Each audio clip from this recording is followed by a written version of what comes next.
Hello VC, this is Mike with TCAT's Deep Vinyl Tracks. I'm doing a video today to respond to a thread by Chris over at Stylus Meets Vinyl, and also to respond to another video he did just before that, which really wasn't a thread, but I thought would be a great idea for one, and is something that I've been kind of wanting to do anyway.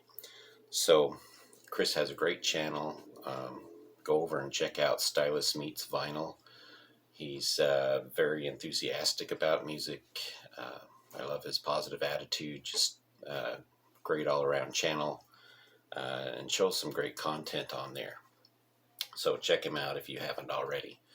His first thread is called "If I Produced This Record," and he's got 8 specific questions that he asks about where he wants us to show albums that pertain to whatever the question is. So the first question is, show an album that has a song that doesn't open the album but should open the album. And for that one I picked out Elton John's "Don't Shoot Me, I'm Only the Piano Player." This is one of my favorite Elton John albums. I think it's not mentioned as much as it should be, but all around it's a great album. And we might have an appearance by Susie here. She's thinking about it. She might turn and go the other way. Anyway, the opening song on this is Daniel. Now, Daniel was a huge hit for Elton John, a great ballad by him, but not a very good album opener in my opinion. It doesn't really represent the rest of the album as well as it should. Hello, Susie. I think a better opener would have been one of the faster songs. Probably I would have gone with "Teacher, I Need You," or maybe even better, "Elderberry Wine," one of the faster tracks on the album. Daniel should have probably been placed like 3rd or 4th, I think, but otherwise, great album. Next question is, show an album that has a song that was not released as a single but should have been. And I've actually got 2 I want to show real quick. The first one is from Pink Floyd's "The Division Bell." I think the song "Coming Back to Life" should have been a single. I think it's an amazing song with some excellent guitar work by David Gilmour. Starts out very emotional, kind of a slow-moving song, and suddenly just takes off with this beat that's very infectious. Without sounding contrived, it just works so well. And it begins and ends with some great instrumental work by David Gilmour, but in the middle has some excellent lyrics that are very thought-provoking and very inspirational. So "Coming Back to Life" by Pink Floyd would have been a big hit for them. The Knack is a band that unfortunately was only successful, I think, for 1 album and only had 1 hit. They became a one-hit wonder with the song "My Sharona." Now, they released other singles, but they weren't ever quite as popular as that. I do remember going to their concert when they first came out. Everybody was there to see and dance to "My Sharona," so they actually played it at the beginning and at the ending of the concert. During the middle of the concert, everybody pretty much lost interest for the most part. I think that was because they were a new band. They were just getting used to things. But I think they should have released the song "Siamese Twins," "The Monkey and Me," in parentheses. I think would have been another big hit for them. It has a great danceable groove to it. The only really other memorable riff on the album, as far as I'm concerned, is in that song. And I know people came to life when that song was played in the concert too. That was probably the only high point in the middle part of the entire concert. So why they didn't release that as a single, I'm not sure. Number 3, artwork that you would send back for a redo if you were the producer.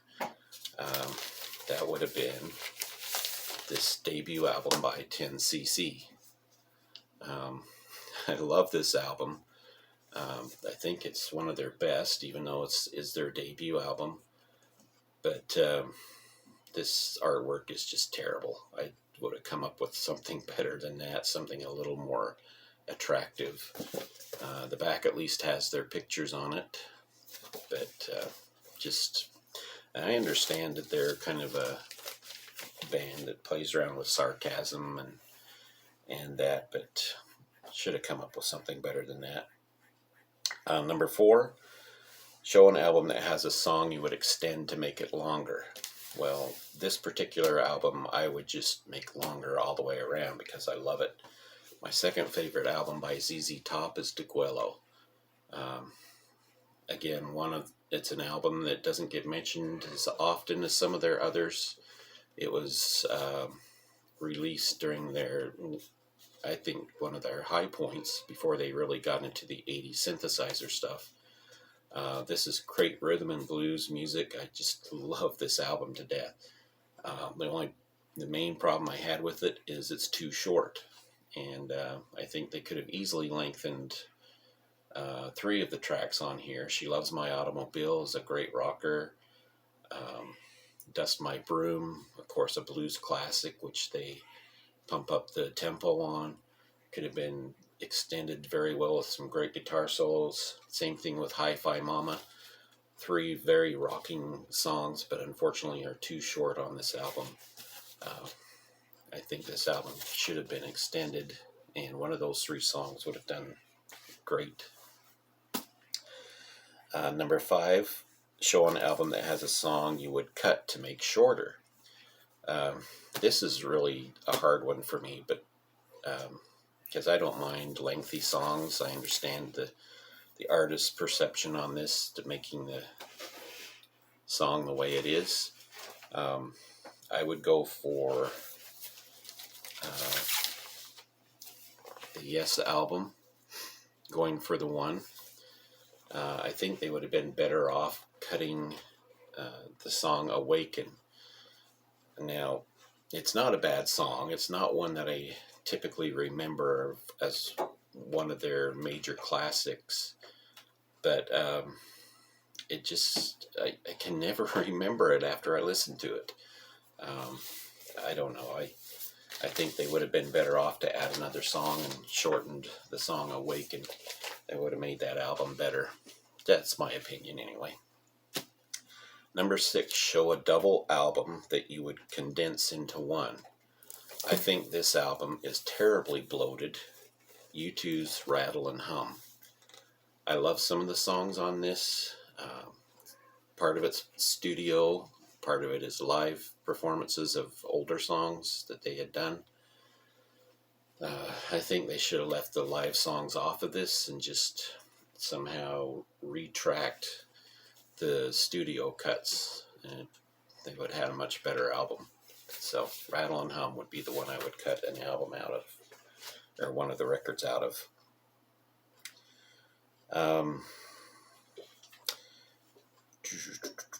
Show an album with a song on it, or where the ending song.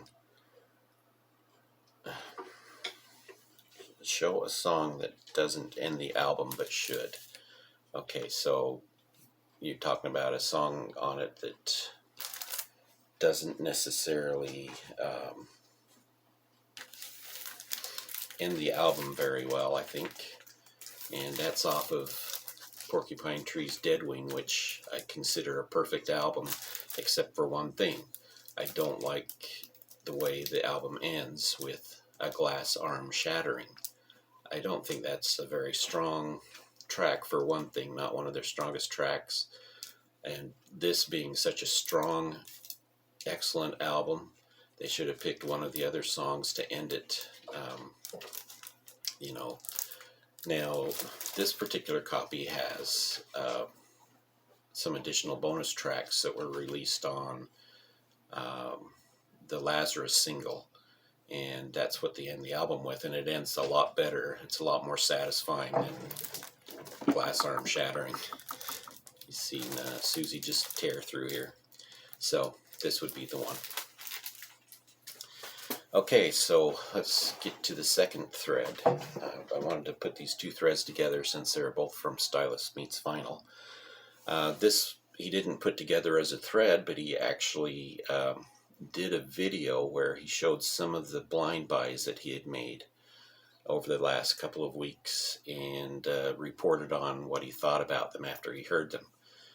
Whether they were good, they were keepers, or whether they were not so good. So I've been showing a few blind buys since I buy a lot of $1, $2 albums from secondhand stores. I'm a lot more brave as far as my purchases go. So these are all purchases I've made from secondhand stores. And I didn't know anything about the band. So the first one is Windjammer 2. Didn't know anything about this band at all. I remember showing this. I remember Brian from Embryonic Robot making a comment that he said, I hope that's yacht rock. I wouldn't call it yacht rock, but I would call it really bad soft rock. So this is not a keeper. Do not pick this up. This one I should have known what I was getting into. I bought it mostly for the one hit they have. Billy Vera and the Beaters. They had a song that was played on Family Ties, the series Family Ties, called At This Moment. Not a big fan of that song, but it's okay, and I thought, well, it wouldn't be bad to hear, since this is like a compilation, it wouldn't be bad to hear the other songs. Well, there she goes again. No, garbage. Almost a joke. I'm almost embarrassed for even showing that one. This is an EP I found. Martin Vinichoki. I'm not sure how you pronounce that. But this is some interesting electronic style music. I don't know if I would call it rave music, but it's somewhere around that area. But it's still quite interesting. 4 tracks on this. And this is a keeper. I'm going to listen to this some more. This was a blind buy. I knew nothing about this band, True Myth. They are from Toronto. They're a progressive band. And they recorded the first album digitally ever in Canada. That's this album here. It's got 7 tracks on it. And like I said, it's progressive rock. I had no idea about any of this when I bought it. Turns out to be a pretty decent album. I've decided to keep this one. It's good stuff. I think they did try to release another album, but most of the original members on this album were not present for it. So I haven't really looked for it or anything, but if you see this one for a couple of bucks in a secondhand store, even worth $5 to $7, I would pick it up. John Stewart, this was mostly a blind buy, though I did know some of the hits off of this. Lost Her in the Sun being one of them, and Gold were 2 hits that he had off of this. He had a lot of help from Lindsey Buckingham and Stevie Nicks right after they joined Fleetwood Mac. And actually a really good album. This is a keeper. This is one I didn't know very much about.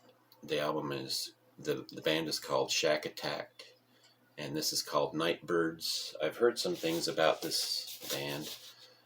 This is kind of like easy listening jazz. It's not bad, but this one is a bit too... This was released, I think, around the time that disco was big, and they were trying to follow and try to make their music a little more disco-y sounding. It's okay, but it's probably nothing that I'd want to keep. I might look for some of their other albums, though. I've heard they're good. This was a blind buy, Anthony Russo. This is kind of a modern classical album, Fanfare Fantasy, on audiophile vinyl. It's got a very nice sound. I think I'm going to listen to this one some more. I think it's definitely merited to listen to a little more closely. So, Anthony Russo. London Grammar. I picked this up because it's a fairly new album. I think it was released in 2015 or somewhere around there. Never heard of this band before. I looked them up before I picked this up, and they were supposed to be something like Portishead. I really love Portishead's music, and unfortunately that wasn't the case. However, it is good enough to hold on to, and to get to know a little bit better. I think the music on it is very, I guess, mature sounding is what I would probably say. In the fact that these people sound like they're more experienced in songwriting than what their actual past, or I don't know how to put it. They're probably they sound like they're a little more professional than what they should be, considering how little time they've spent in the music industry up to this point. But it's full of some good tracks, so it's one to hold on to. Mickey Jupp, I think I've talked about again after picking this up. I didn't know who he was. I picked it up because of his work with Nick Lowe and Dave Edmunds, and love this album. I would pick up more music from this particular person. If you like that rockabilly style that the artists that I've mentioned have, then this is the kind of music you would like. The Dixon House Band. Dixon House I believe he's Canadian. I didn't know that much about him. I did have an album from him before that I wasn't too impressed with, but it was a solo album. This is one from his band. I think it's done much better than the other one I had, so I'm holding on to this one to listen to some more. The Happenings. I picked this up from a neighbor that lives downstairs who had some records she said she wanted to give to me. And I looked through them, and this is one of them that I picked up out of what she had there. This is a psych pop, and because of that fact and the looks of the album is the reason why I grabbed this one. It's The Happenings I've seen ever since after I got this. I've seen them mentioned here and there at other places, so apparently they were a band back in the 60s that didn't necessarily go unnoticed. Their music does become a little more psychedelic after this album, but it's got some high points and it's got some low points on it, but it's one that I think I'll keep around. This is a jazz artist, Paquito Trevera, saxophonist. Actually a good album. I'm glad I picked this one up, and it's one that I will hold on to. It's good. Not necessarily easy listening jazz all the time, but it's got some good music on it, and one that I would recommend you look up if you see it out there. You may want to take a listen to it. I'm going to skip past a few. It's taking a little longer than I wanted. This album, BBC, band I didn't know much about, but very good sound. Kind of a garagey feel, sort of. But I really like this album. It's got some good songwriting and some good songs on it. So it's one that I'll keep around. John Baldry is one I'd heard about mostly through the Warner Brothers Reprise album series, the Lost Leaders series they have. He's on several of their records, so I thought it would be pretty safe to pick this up. I didn't know much history about this artist, and it seems like his later albums, he kind of moved more towards a rock sound. This is a bad compilation, bad covers mostly, and the sound on it is just awful, so garbage. But I still would probably check out him from what I've heard from some of his other records. And last but not least, this is a band that I see this album in a lot of the discount bins in secondhand stores a lot. I knew they were a progressive band, and I decided I would pick this up, and I'm actually glad I did. It's Ananta, Ananta, and the name of this album is Night and Daydream. So if you see this one in a secondhand store or whatever, I would suggest you pick it up. It's actually not a bad album, and one that I'm going to hold on to. Okay, so that's it.